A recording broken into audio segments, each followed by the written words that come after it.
Okay. Hello, good evening, or good morning or afternoon, depending on when you're listening to this. Welcome to the 53rd, hopefully many episodes of Bardadvice, a D&D slash nerdcore podcast where I, Charles Chaz Yazik, the DM, the Bard, however you may know me, do my best to answer any of your questions, concerns, compliments, complaints, criticisms, and queries.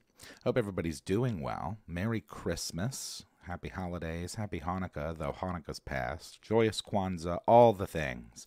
I hope everybody's doing well and has had a good week. Man, Christmas really just came from out of nowhere this year. So I hope everybody's doing well. At the top of the show, we like to remind everyone of the email, which is bardadvice@gmail.com. Please send all of your queries there. Even if it's something you just want to share with the community, we can talk about it in chat, or if you'd like to do a follow-up to a question that you've received advice on in the past and let us know how that went, please send all of those things to bardadvice@gmail.com. It also looks like bardadvice, if that helps you remember. If you want to get some merchandise, you can do so at manshorts.com. And if you'd like to contribute to anything that I'm doing musically, you can do so directly via PayPal, Cash App, or Venmo, all of which are YAHZICK. If you're feeling generous for the holiday season, get yourself some merch or throw your boys some cash to work on music. Now, I did just finish my third album, Organized Lightning, which is available now everywhere you listen to music, so go check that out if you haven't. And speaking of music, that'll blend us in right to Art Corner for this week, which is about this. So, a buddy of mine, friend Songaria, has made the first single for his upcoming album. The title of the song is Buckle Up. I'm the feature on it. It was way fun. Now, Songaria was instrumental, pun intended, in helping me develop my album, but notably he also is the feature with me on Arcane Consumption and Follow. So his new song Buckle Up is out. The lyric video is on his channel, so go check it out. It's really, really cool. I've listened to it like 100 times. It's a really, really catchy and fun, funky song. So if you're into that sort of thing, go check it out. And while you're at it, follow Song, because he's, as I said, this is one of many upcoming songs he has, and he's been a bit on a roll this week, in my opinion, as to his development of stuff. So go check that stuff out. All right. So I think that is all of the major housekeeping things. Before we go any further, I do want to make sure to extend a thank you to all of our members, patrons, super chatters, and remind everybody to please like, comment, subscribe, share, and rate the podcast. Please turn on notifications for the channel, because if you don't, then you very well could just completely miss us moving forward with content. You have to have notifications turned on in order to stay in the algorithm, but a lot of you guys are just usually here every week anyway, so we appreciate all the love. And that's our corner. So now, as I said last week, we can get into this. All of our questions this week are from Chris. The Council of Chris's did not disappoint. In fact, I think that I had enough questions by like Monday. So that was pretty awesome.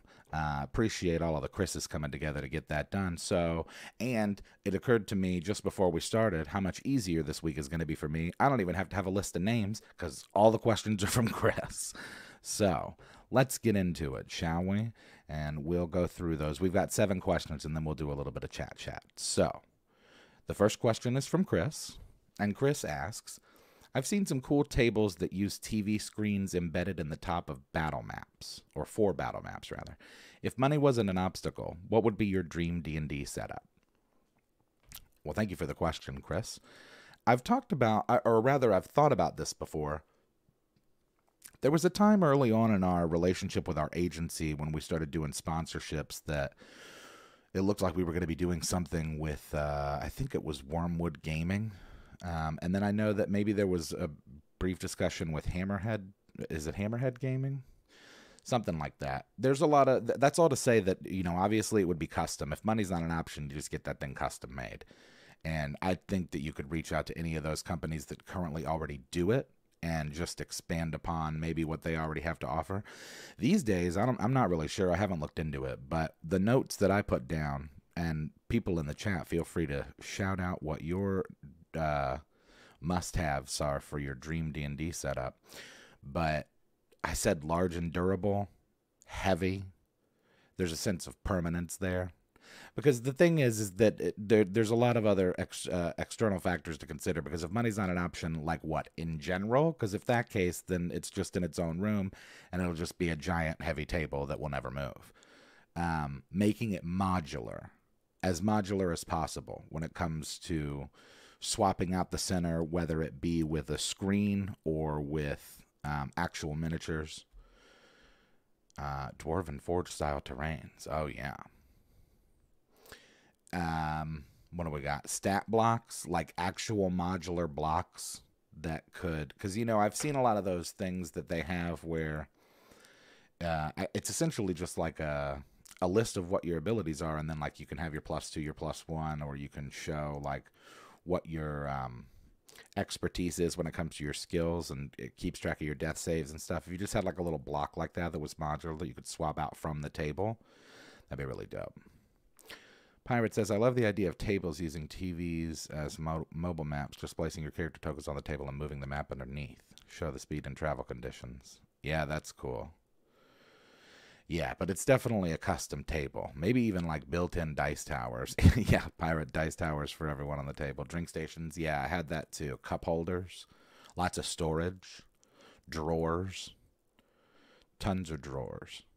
I think that the size would be my bigger concern more than anything, just because I'm a big guy, and it's like, I need room. And more importantly, other people need room too. Like I'd want it to be a table where like a party of 8 could play comfortably. Well, really a party of 9 if you had 4 on either side and then 2 on the ends. Not that I would ever be like chomping at the bit to DM a group that big. And it's interactive tabletop, extra pencils in my fanny pack. Yeah, man. Dice tower for everyone that goes to the DM. Individual drawers for everyone's stuff. Yeah, like I like the idea of like little stations. So it's like everybody has, you know, you have what you need. You got a little drawer for stuff. There's a little block that you can use for keeping track of stats and stuff. Maybe even like a little whiteboard that you could write on and erase. That'd be nice. Almost like a flat top touch screen table. The only trouble about, because I thought about it like, yeah, in a digital age, it'd be dope if it was just the table. But the only problem with that is like somebody like me is eventually going to break that thing. And then you're going to have to rely on modular stuff. So I like the idea of being able to do both somehow, which obviously makes the design and the architecture of the table that much more complicated, but I think worth it, right? Because if you had it in such a way where the television or the screen could raise up out of it, or rather be raised up out of it, such that you could cover it with another piece of wood so that it wouldn't get damaged if it weren't being used. Because I'm the dude that's going to like crash into the table, fall over and slam into the table and break everything. Mine would need to be swapped out for wargaming as well. Maybe instead of a screen map, have a screen at each chair for character sheets. And keep the old school. Yeah, that's a good point, Bean. I mean, if money is no option, just shoot. Just give everybody a little touchpad.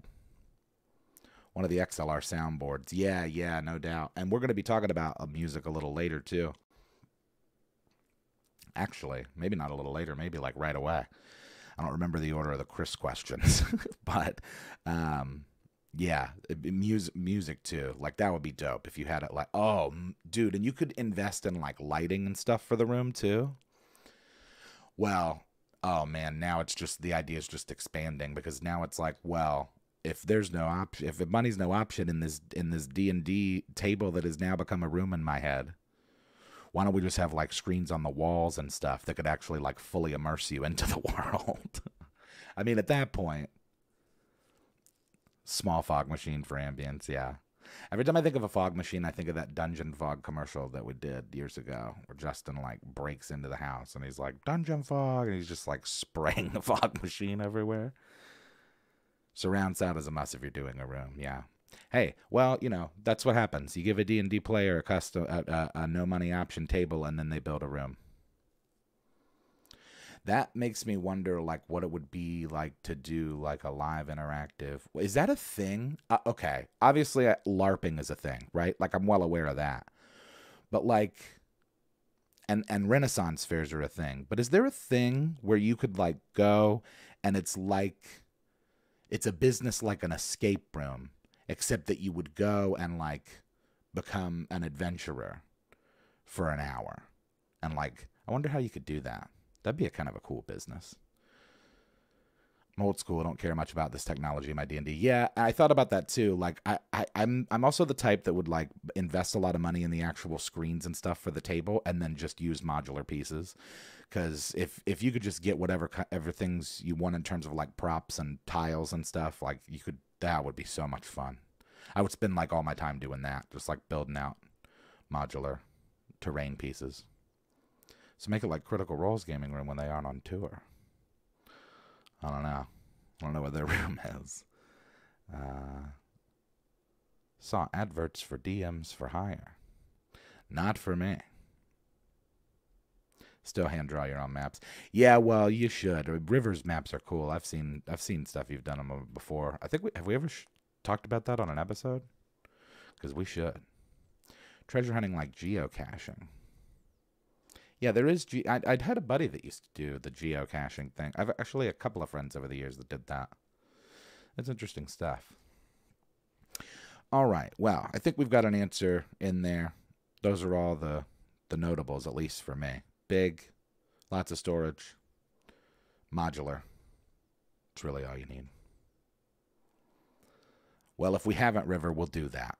Because I remember seeing it, what you showed me, and it's cool as hell. So I'll keep that in mind.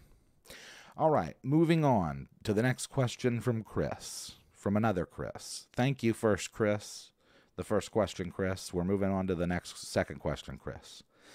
And this Chris asks, last week we talked about your favorite Christmas songs. My question is, have you, as Yazik, ever thought about putting together a Christmas-themed album? Have you ever wondered how holidays are celebrated in the worlds and lands of D&D? Like, for examples, in Star Wars, we have Wookiee Life Day.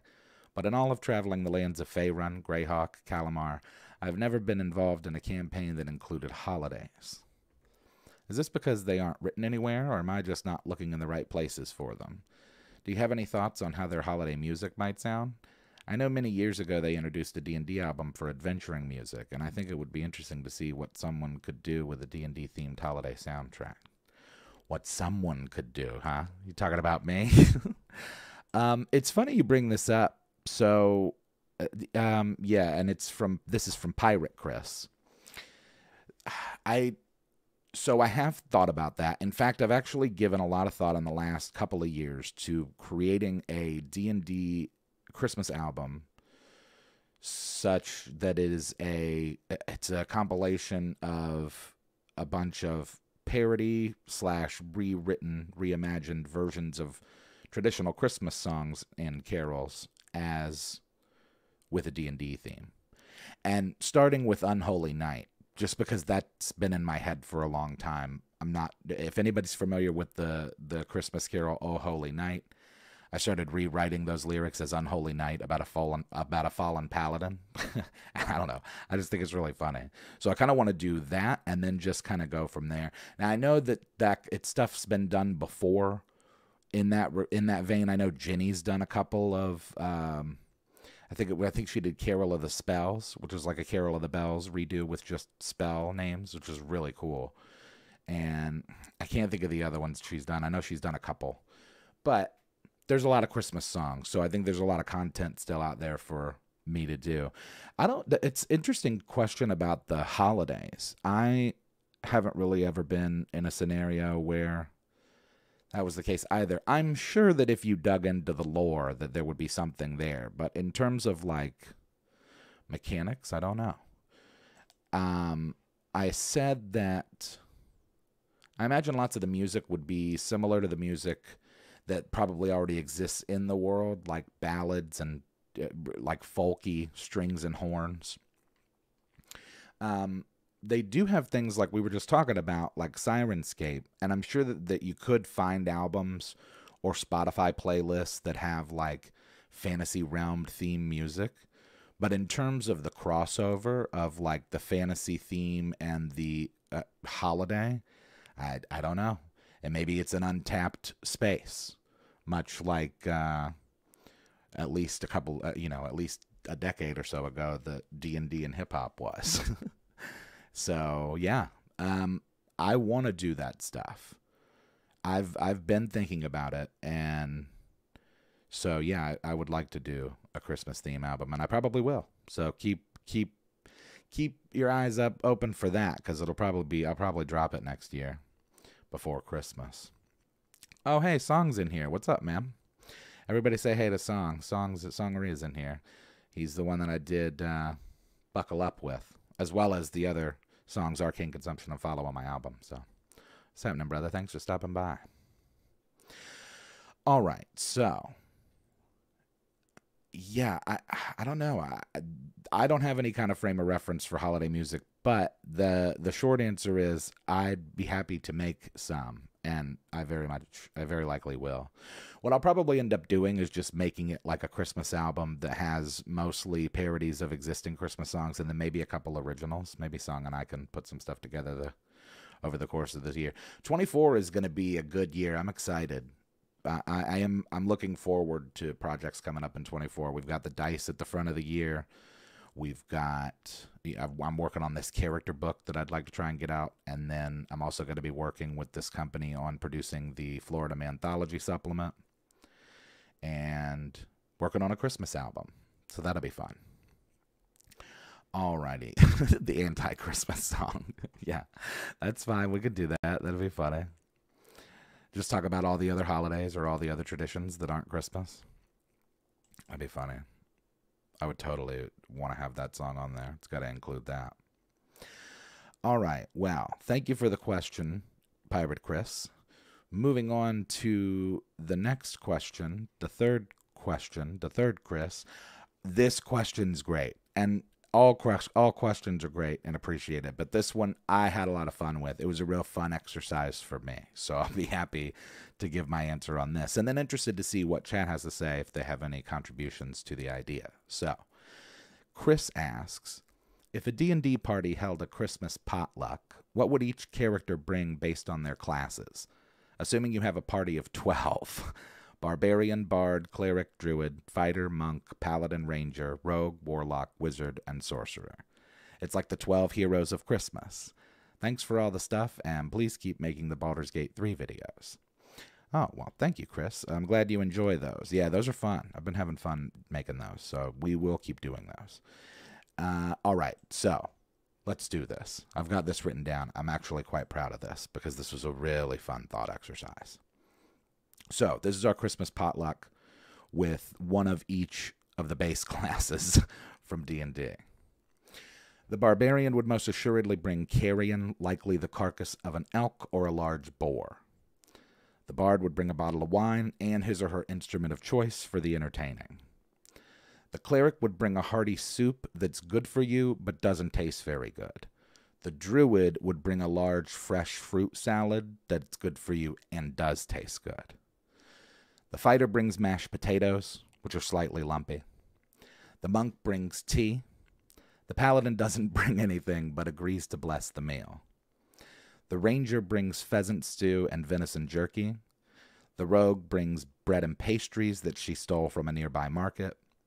The Warlock brings deviled eggs and thinks it's hilarious. He also has drugs. The Wizard brings an elaborate dessert, like a 7-layer cake or a baked Alaska. The Sorcerer also brings dessert, but it's much simpler, something like fudge brownies or slightly burnt chocolate chip cookies. So, that's what I have for that, which I'm pretty happy with. I think that it's a solid answer. A Bard would absolutely bring a fruitcake. Yeah, that's true. Cleric got the wine. I can tell you the Rogue is bringing whatever someone else was supposed to be bringing. Oh, yeah, that's probably true. And that person who was bringing the thing, for some reason, doesn't have that thing. Yeah. There's a whole other part of RPGs, and what is it? Spiked fruitcake. The wizard would absolutely make some Yeah, for sure. If for no other reason than to just show off, like, look at what I can do. Druid mistletoe. Bard provides the entertainment, most definitely. Probably before anybody's there, the bard's already just like talking. So, trying to do some entertaining. So, that's that. That's the potluck. Wizard would cast a hunger be gone spell before the meal starts. That's true. That's true. Either that or the warlock. Somebody would do something like that, like cast hideous laughter so you couldn't eat anything. See the druid during a turducken? Oh, most definitely. Warlock would bring some otherworldly dish and be confused by why everyone is repulsed by it. Yeah, probably. Like some kind of like witch doctor stew. Rogue returns things he's stolen throughout the year. Oh man, what a fun Christmas party. They go to do like Secret Santa, and the rogue just like gets just gives the wizard like his own scroll. The wizard's like, I've been looking for this for years. The rogue's like, Merry Christmas. Finally got live mistletoe this year. First time since the pandemic. Oh, cool. Rest of the party also inadvertently provides entertainment after getting too drunk. Yeah, most definitely. Probably like the monk and the paladin. Cleric and the pally argue over who gets a say grace. Yeah, most likely. Most likely. I can imagine that too. It would be really funny if just like one of them starts and the other one's like, are you sure you're up for this? Paladin carves the hammer turkey. Yeah, I was also thinking too that like the whatever large beast the barbarian brought for the feast would be the barbarian would likely just be depending upon the ranger to clean it. Like he would just bring it as is and just like throw it at the ranger. Ranger just like, fine, I'll do it. Wait, do we have a dwarf? Well, sure. I mean, any of those. We didn't specify races, by the way. We were just talking about class. So theoretically, any of them could be dwarves. Rest of the party. Oh, I already saw that. So classes, but a dwarf would probably bring all the gourmet booze, plus something that knocks people out with a sip, and then wonder why no one was drinking. Oh, man. Alrighty. Well, that answers that. Moving on. We've got some other questions. This one is actually more related to actual IRL D&D stuff, so let's check that one out. This one's from Chris, and Chris asks, hey there, Chaz, wanted to get your advice on something. I currently run a weekly game of new players. I have a friend who is a more experienced player mention they would like to play again. However, their current schedule doesn't line up with my current game. Isn't that always the case? So the suggestion was made to run a separate campaign for them. I've never ran multiple campaigns before and would certainly love to try. My question is, do you have any advice or thoughts on running multiple campaigns? Thank you in advance, and happy holidays to you, the Man Shorts crew, and chat. Well, Merry Christmas to you as well, Chris. Thank you for the question. So, let's see. Multiple campaigns. I don't have too much experience with doing it. Sort of. So for me, my experience is more of running separate stories outside of an existing campaign. So this is what I said. I would first just ask if the separate campaign is just for that player, because that's something I am really familiar with. But, I mean, I guess that the rules are going to kind of apply and stay the same. I guess the only difference would be, like, if the other campaign was just with the one person, then that's way easier to keep a schedule with. But juggling two groups in terms of all those schedules can sometimes be a lot. So I said if you keep the campaigns canon or in the same world, then that might make things easier for you. And it also, if you did that, could keep the door open for combining the campaigns in the future if schedules do change. But otherwise, my general advice would just be to keep good notes. It might even be best to delegate within the campaigns to make sure to keep somebody else responsible for taking notes. So that way, in the event of you missing anything, you've got kind of a fail-safe to catch it. Can make it in the same world, and in the future they can join. They would always be familiar with what? Oh, hold on. Sorry. This is from Amanda. You can make it in the same world, and if in the future they can join, they would already be familiar with the world. Yeah. That's what I was saying. While it's difficult to do, run the separate campaigns in the same world and have each party learn from the other from their exploits. I think that is worth it, too, overall. That's way cool. Because that is a lot less stress for you as the DM in terms of lore keeping. Because for you, it's all the same. It's actually really cool. And then for each of the groups, it's obviously different with different experiences. But unless the new player has any opposition to doing that, I think that would be really cool. Run the campaigns against each other. Make it like a competition. Use each party as NPCs for the other. Oh, yeah, you could do that. That's something you could do. Group 1, infiltrate the castle. Group 2, rescue the castle from the invaders. Yeah. Well, that's essentially what I did with the with the campaign I ran where Justin was a Dar felon. The 3-5 campaign. And Ethan, the guy who plays Barry, was a wizard. And I turned him to stone when the beholder, like, immediately. But that campaign that I ran, it wasn't necessarily 2 campaigns, but 3 of the 5 players were RPing other characters in that world. So it was a lot of juggling, but the fact that they were all in the same world made it much easier, which is why I brought that up initially. And it seems that that's kind of the recommendation from other people in chat as well. Same campaigns, same BBEG, first group to the end win the prize, but make them both winners. Yeah, that's fun. That way, if one party is a bunch of murder hobos, the other can try to undo the damage they've done, and the final session is a giant PvP battle. As long as that player is off of playday, have the character be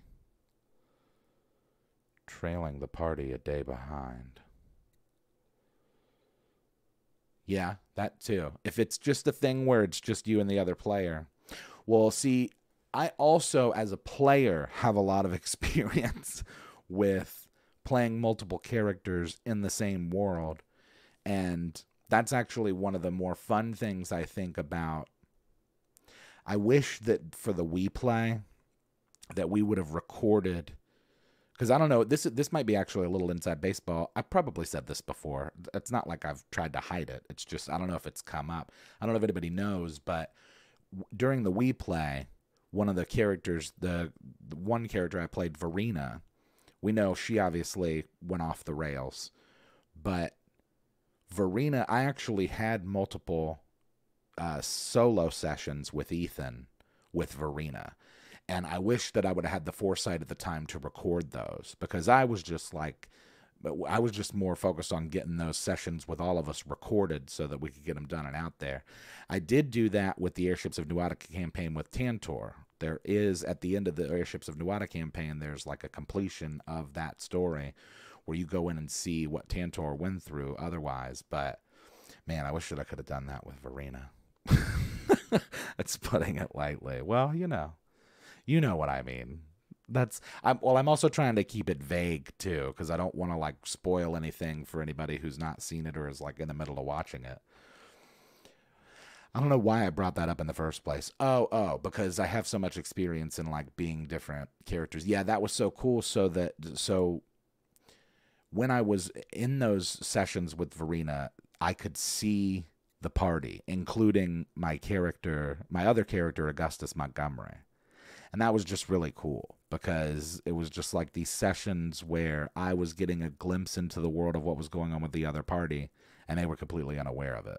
So, and as the DM, that'd be way fun, because you have all of that knowledge, and then they all just have like bits and pieces of it. Trying to catch up to the group, tracking their direction, or asking questions in town about have you seen an elf or a dwarf and a halfling come through here in the last couple days. Run an epic or another multi-table module like Dead and Thae. Not familiar with those. But that's all to say. There's more stuff in here that I wrote down. Otherwise, my advice: to keep good notes. Yeah, delegate stuff. Make sure you give yourself and your players reasonable expectations, and be honest and clear about scheduling as best you can. We're all humans.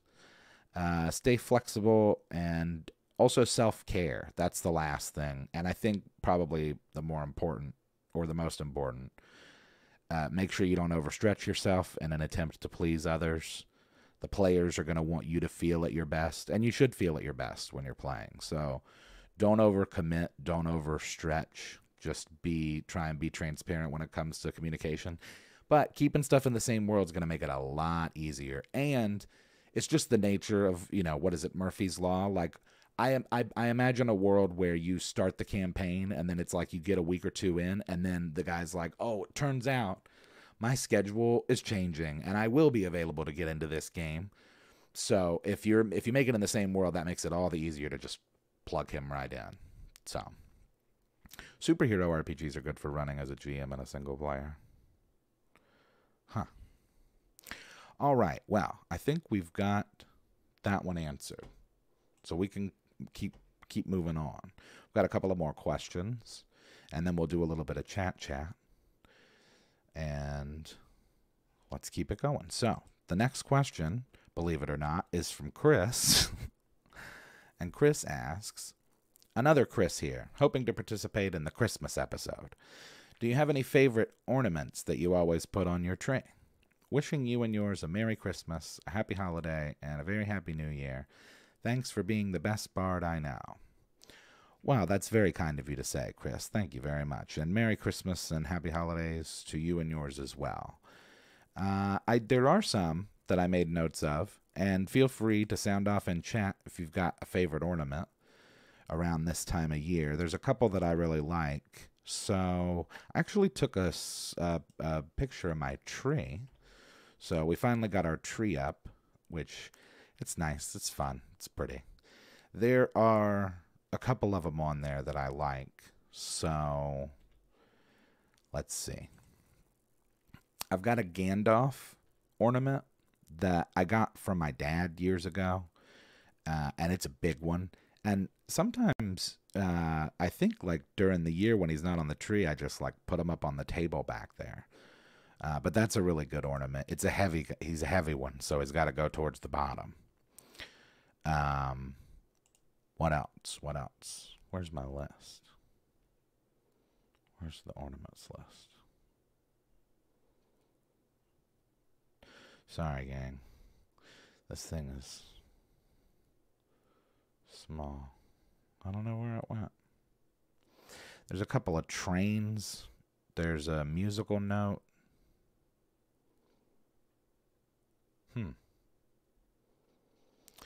That's bizarre. I don't know where. Oh, here they are. Yeah. Gandalf.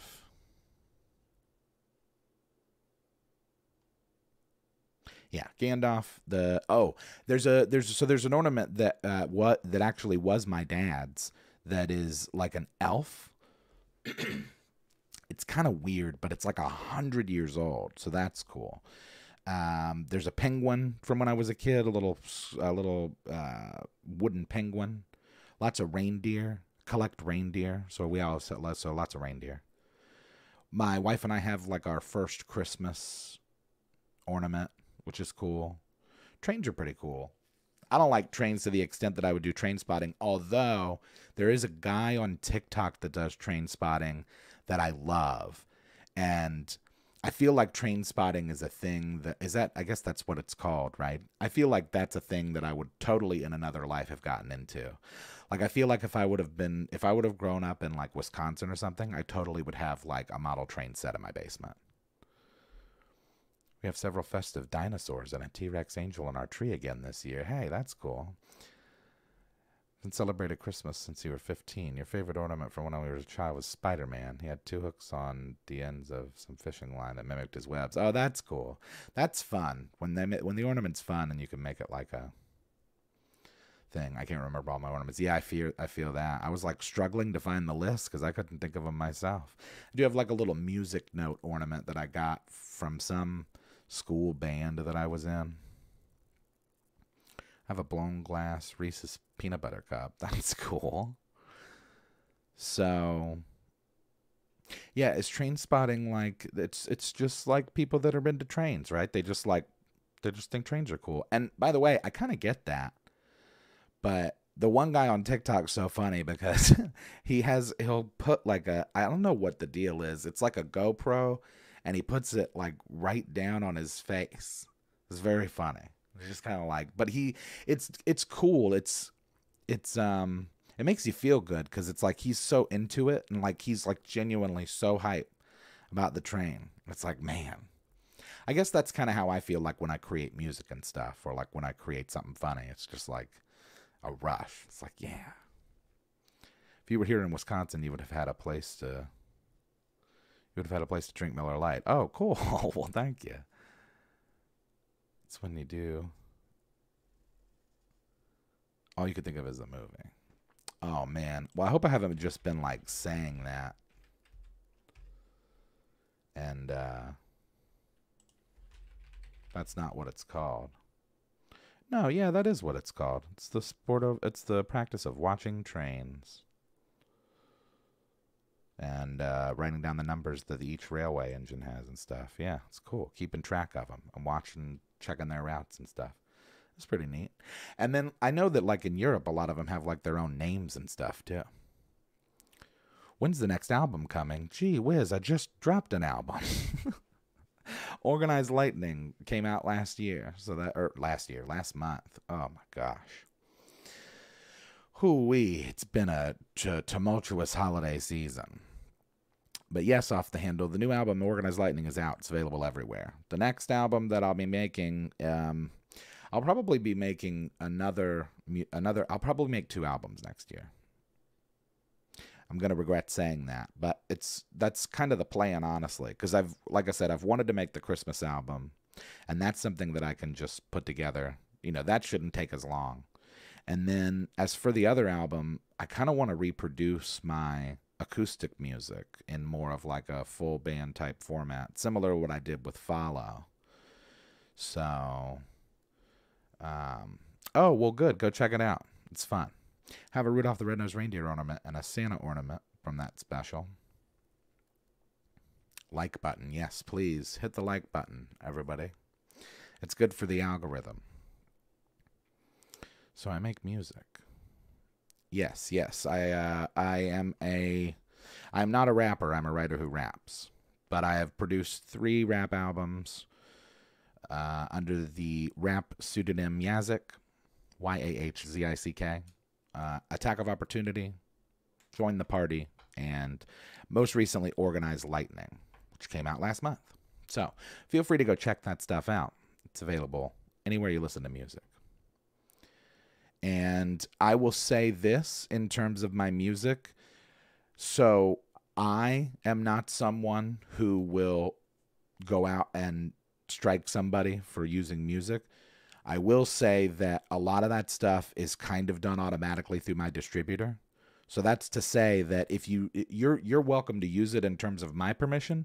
If you get dinged for it, just know that it's not really my decision, because a lot of times when you upload to the distributor and send it out, the distributor's just like, okay, well, we're going to be in charge of your music, and we're going to make sure that if it's somewhere it's not supposed to be, oh boy, well, we're going to strike it. And that's actually one of the reasons that I stopped. You can actually opt out of doing that for YouTube, and I stopped doing that when I changed distributors last year. So if my music appears in a YouTube video, it's not going to get dinged. So feel free.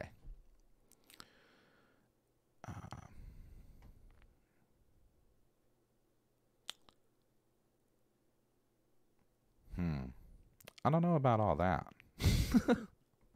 A writer who raps, a rapper, if you will, WRAPPER. A weeping angel is a tree chopper, yikes.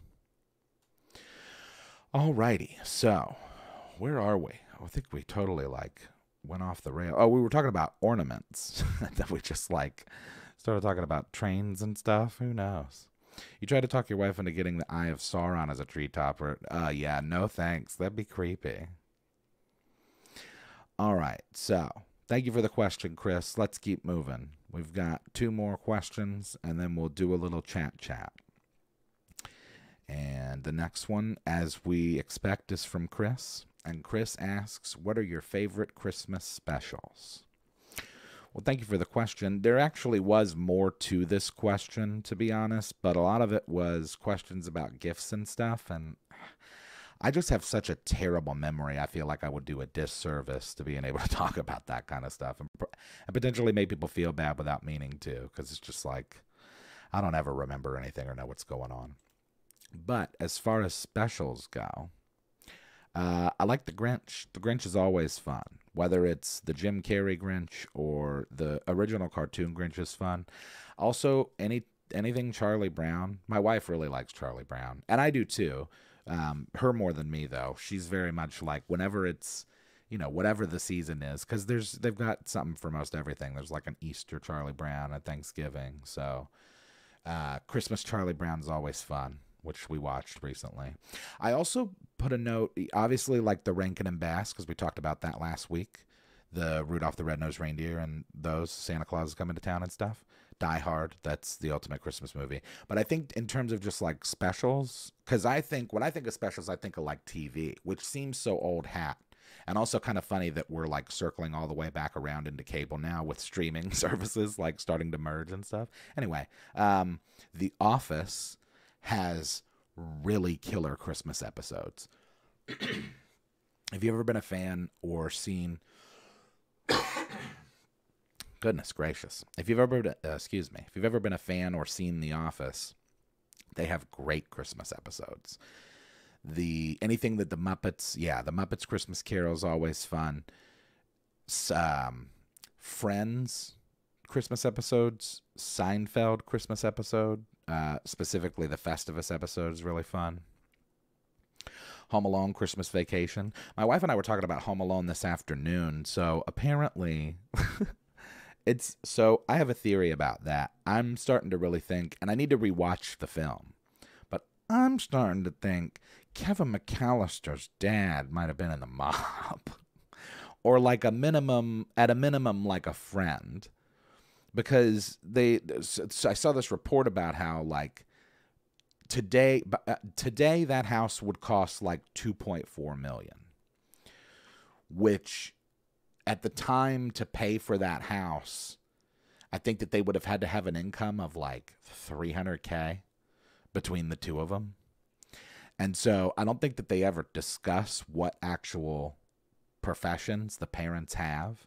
But it's alluded to that the mother might be in design or fashion and that the father is like a businessman of some sorts. But like, they just seem to have so much money. And it's just funny to think about that stuff. And then, of course, we were talking about like the movie, which is, I think, what's the You Filthy Animal movie with James Cagney?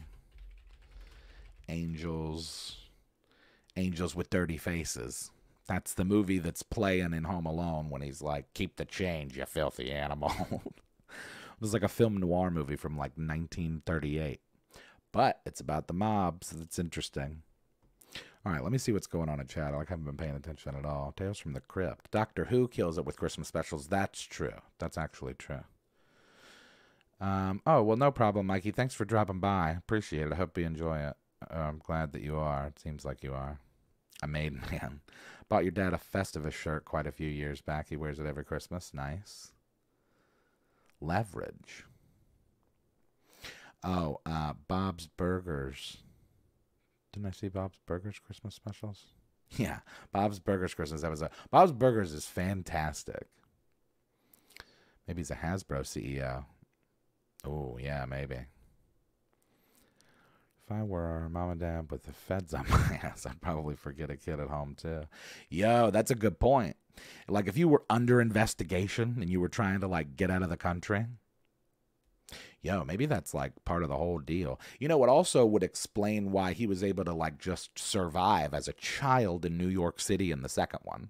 If he had somebody like looking out for him, like keeping an eye on him, you know what I mean? Like from the distance, then yeah, that would explain why an 8-year-old or however old he was supposed to be just walked around New York City and didn't die. One guess, yeah, one was that one guess is that Kevin's mom was a fashion designer. Yeah, because I think that there's like mannequins that you see in the house at some point. Yeah, yeah. He spent $974 on room service. Whoa, really? Yeah, dude, that feels like mom money. We're talking about Home Alone 2. Well, we're talking about Home Alone in general and just like how expensive that house was, how much money they would have had to earn to get it, and then just how vague it is. I really need to rewatch it because it's a classic and I haven't watched it this year. So that one always comes up, comes around, and yeah, I think that's it. Other than just like The Grinch. I really like Elf too. Elf is a movie that you could just, oh man, it's so funny. When he's just like, I love you, I love you, I love you. I just love that kind of stuff. It's ridiculous. Oh, wow. Thank you very much for the $5 donation. Thanks for 15 tracks on Organized Lightning. You are welcome. I hope that you enjoy it. Now, I will be, to be fair, 5 of those did already exist. Those were the singles. But it is 2 brand new ones, or excuse me, 10 brand new ones. And I'm proud of them. I had a lot of fun making it. So, bad Santa. Plus him paying for full accommodation for what, 13 people? Yeah. Because that's the thing. Like in the first one, right? In the first Home Alone, they go to Paris. And it's like 15 people or some craziness. And then in the second one, when Kevin is in New York, he's staying in like a brownstone that's like pretty nice. It's like being renovated, but it's like really nice. It is, Elf is stupid, but that's why I think it's fun. That's what makes it funny for me. The one with the guy from Stranger Things. What guy from Stranger Things? Jingle All the Way. Oh, dude, yeah. Jingle All the Way is so good. That one's always real fun. Because that's also, like, that movie's a snapshot in time, man. Sinbad is so funny, and Phil Hartman's in that movie. And I always forget about, like, his moments in that movie. It's hilarious. Scrooged is always fun, yeah. There's like 100 versions of that. I think Scrooged with Bill Murray is probably my favorite. I saw an ad for the one with Sir Patrick Stewart the other day. And there was one that my wife and I watched a couple years ago that was actually like kind of scary. It was like presented as like a real, a darker version, I guess, of Scrooge. Although, I mean, it's kind of, I saw a debate going on online about like how many ghosts visited him because I guess somebody was doing trivia at a trivia night or something and was told that he was wrong because they said that the answer was that he was visited by 3 ghosts. But it's like, well, technically he was visited by 4 because his business partner Marley came first to tell him about the other ghosts. But if you really start splitting hairs like that, it's like, well, I mean, wasn't anybody that he saw throughout all of those experiences ghosts too? But that's really splitting hairs. I think it's 4. The Santa Claus. Your 4th question would have opened the... Oh, well, I must have missed it. Well, I'm sure I didn't miss it. I just didn't include it. Well, what was your 4th question? Someone said Doctor Who specials and you forgot. Agree all the time. Yeah, Doctor Who. Something about it. It's the blue box, maybe, but it just feels those Christmas episodes hit different. But I guess that's kind of true. Is Die Hard a Christmas movie? Then is Batman Returns also? I could get down with that because it does happen at Christmas, right? Yeah, because it's like Batman Returns feels kind of Christmassy. 5 best non-traditional Christmas movies. Oh, okay. Word. Well, then I wouldn't know. Because, like, in my mind, Die Hard is a traditional Christmas movie, right? So I guess that's one that's on there. The Christmas Vacation's great, too. My wife and I watched that not long ago. I usually watch that when I can.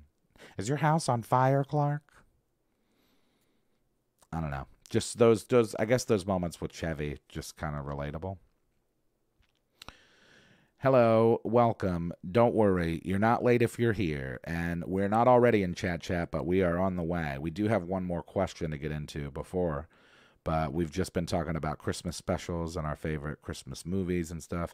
Harry Potter would count. Yeah, that's true. My wife said that too. And I don't know why I guess that it's like, okay, well, they have Christmas in most of those movies, right? Because it's just the nature of the timing of school. By Die Hard standards, the first Fantastic Beasts film is a Christmas movie, too. Yeah, that's fine. Listen, I think whatever you want to be a Christmas movie is a Christmas movie. It makes me think of like that Mitch Hedberg joke when he was like, he's like, the realtor always tells you like this house has 3 bedrooms. He's like, but I think it's your house. You decide how many bedrooms there are. This bedroom has an oven in it. So it's like when it comes to movies, it's like, I mean, is it a movie that you like to watch at Christmas? It's a Christmas movie. That's fine. Die Hard's not a Christmas movie. Are you crazy? What are you talking about? It takes place at Christmas. It has feel-good ending. It's Christmas time.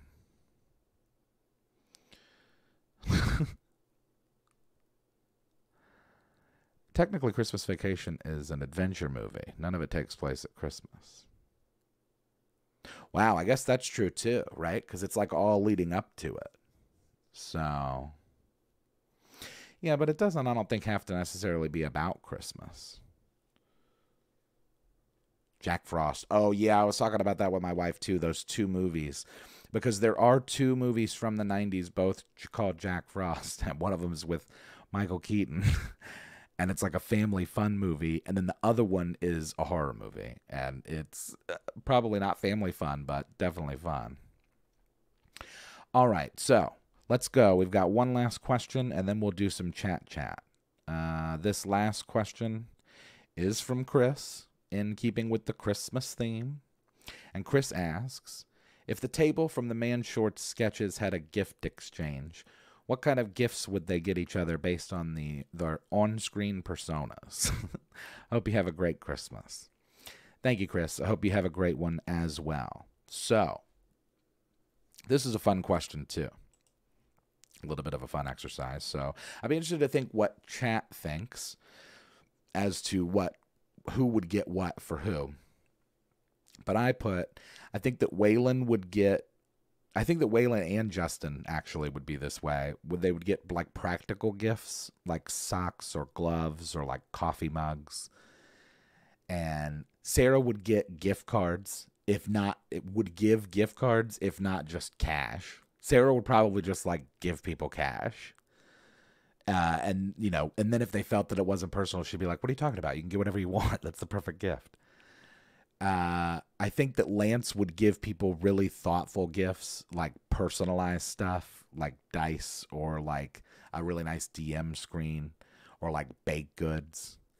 And I feel like I, as the DM, would just give out experience. That would be my Christmas present. I'll just be like, okay, everybody gets to level all of their characters up or something. Let's see. Lance would get something related to John Cena. Sarah would be gifted a D20 with all 20s. Lance would get sunglasses.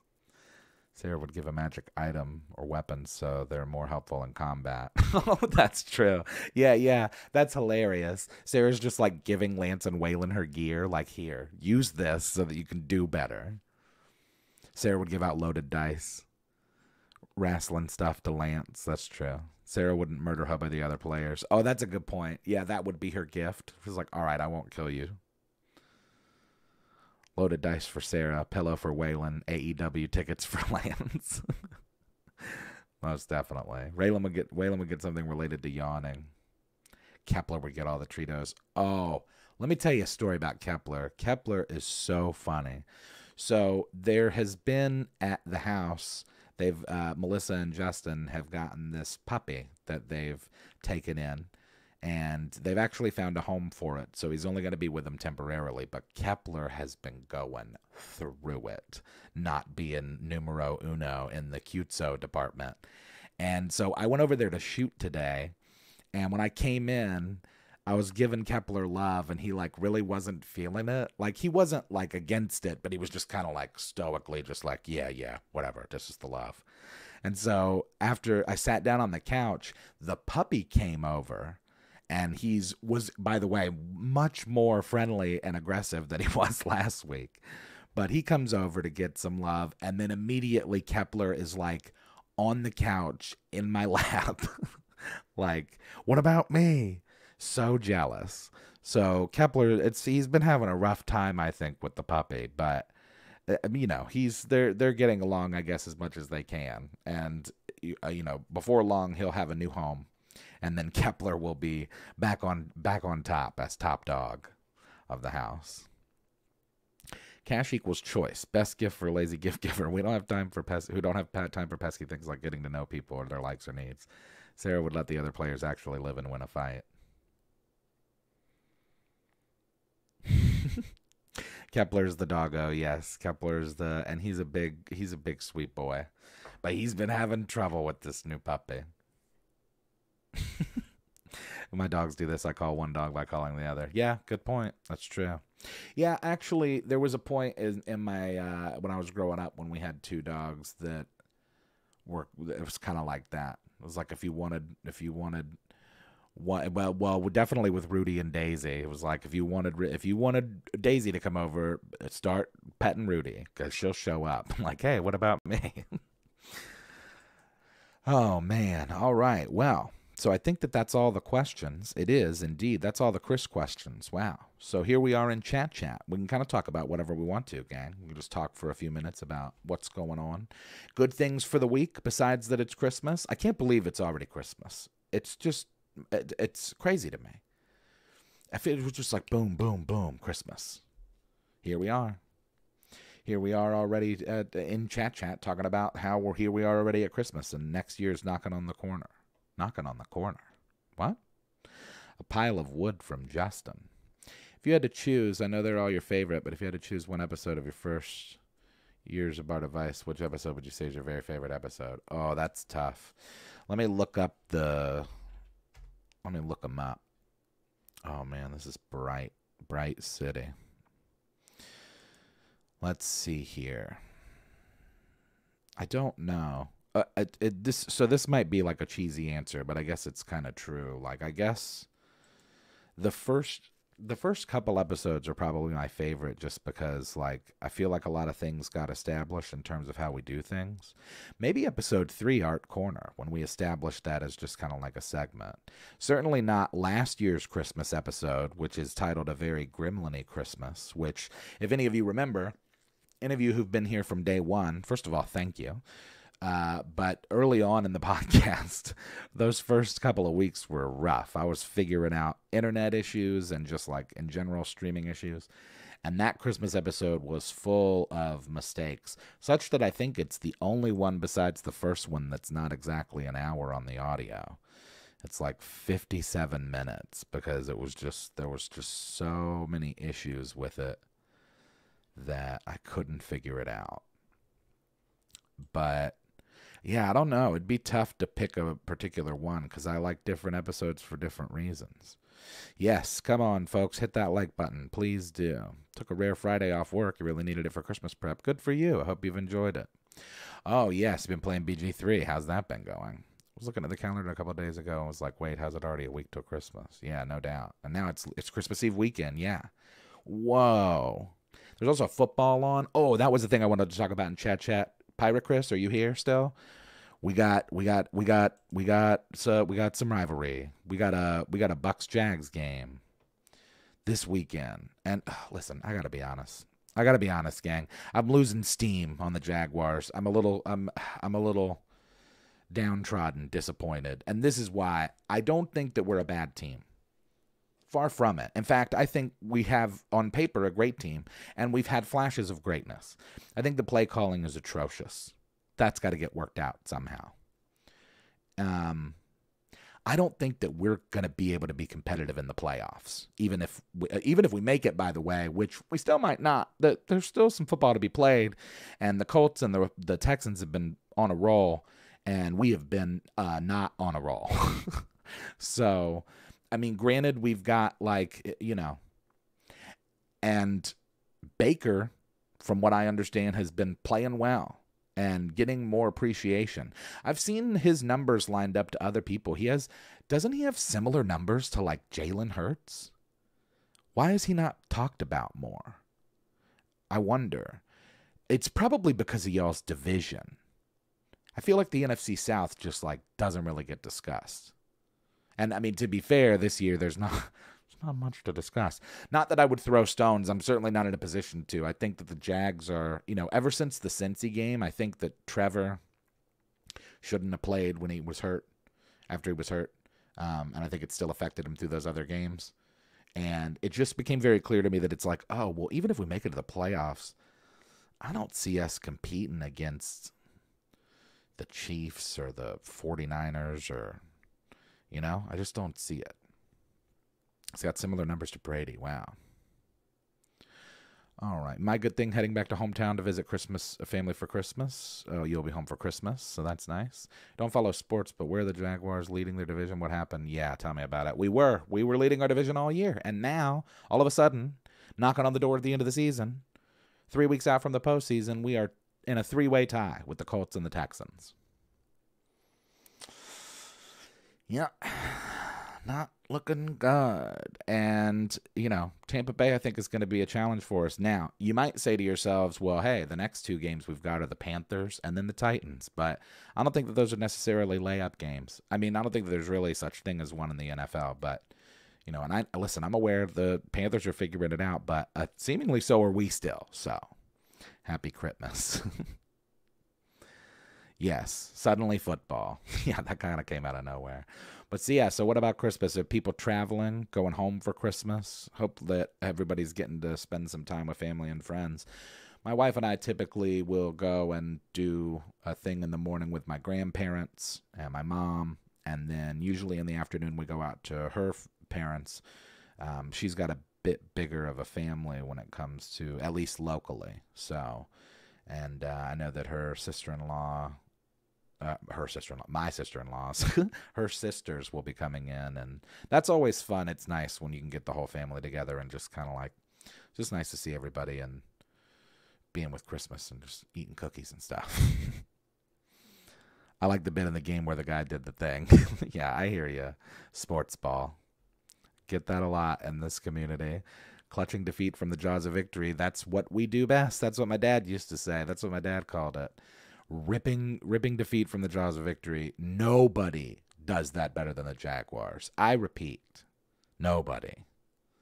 Nobody can be leading the game by 25 points and then lose it like us. No plans. Sleep and play Baldur's Gate 3.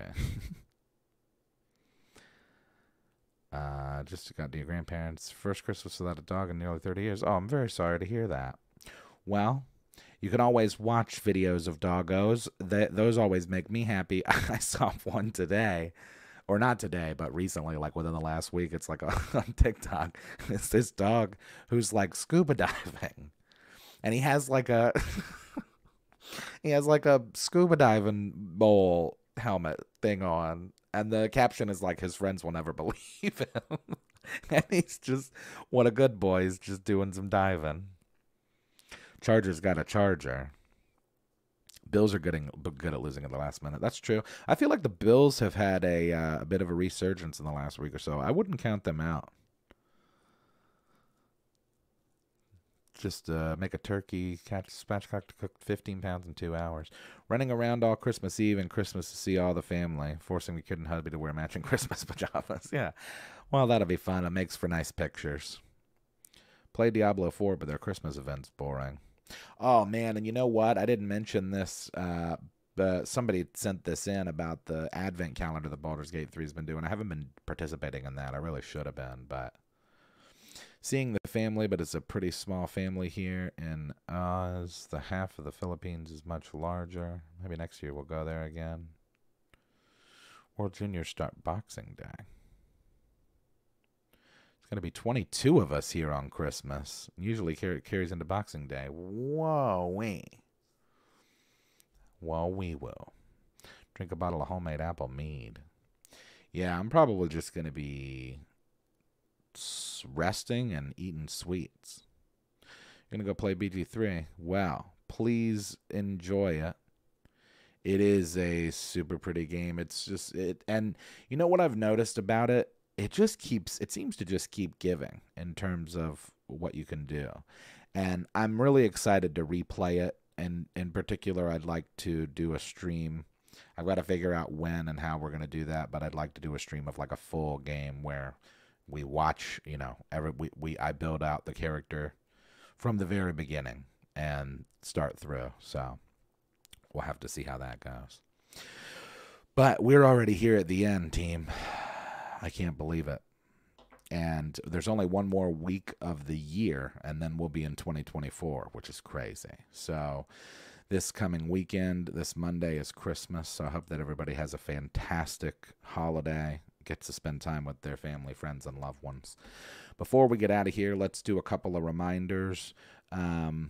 Just a quick reminder to go check out Buckle Up. That's Songaria's new single with me as the feature. Go check it out on YouTube. I've linked it in the description. So check it out, give it a listen. And it should be available here on Spotify and stuff in the next day or so if it isn't already.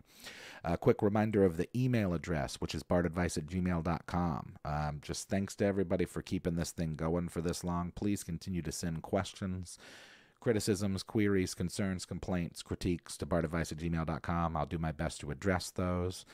If you would like to get some merchandise, you can do so over at manshorts.com. And if you'd like to contribute to anything that I'm doing musically, you can do so directly via PayPal, Cash App, or Venmo, all of which are YAHZICK. That's Yazek. Thank you all for always showing up and just being, you guys are half the show. The people in chat, the viewers, the listeners. So we really appreciate it. And as always, as I mentioned at the beginning, and a reminder to thank all of the patrons, members, super chatters. Make sure to turn on notifications, like, comment, subscribe, share, rate the podcast. We will be back here, same Bard time, same Bard channel, next week on 10 p.m. Eastern Standard Time on the Man Shorts YouTube channel. The audio for this podcast will be available tomorrow at 12 p.m. noon Eastern Standard Time. I hope that everybody has a fantastic week, a very Merry Christmas, a happy holiday, and we will see you next time.